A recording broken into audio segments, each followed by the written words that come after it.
مایکروسافت سرفیس پرو 7 یکی از بهترین های شرکت مایکروسافت.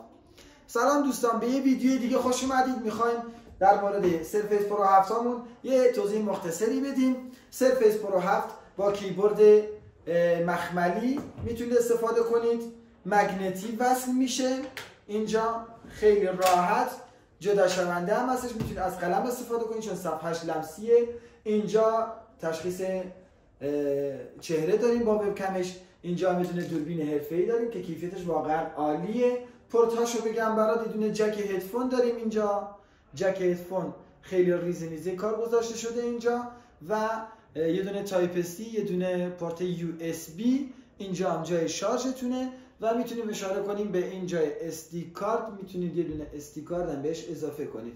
دستگاه بسیار سالم، تر و تمیز، سبک و خوشدست هستن. میتونید برای کارهای دانشجویی و استاد دانشگاه مورد استفاده قرار بگیره برای ارائه و نمایش اینا.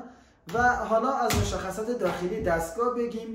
کورای 5 نسل دهم هستش، سی پیوش، رمش 8 گیگابایت، DDR4 هستن، سال ساختشون 2020، هارد دیسک 56 SSD روشه و گرافیکشون هم اینجا مشاهده بفرمایید اینتل آیریس پلاس هستش که تا 4 گیگ شیر بهمون میده، یعنی برنامه‌هایی مثل اتوکد و فتوشاپ و اینا رو به راحتی هندل میکنه و میتونید ازش استفاده بکنید.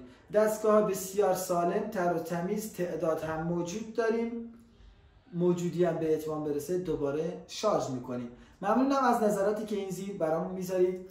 دمتون گرم.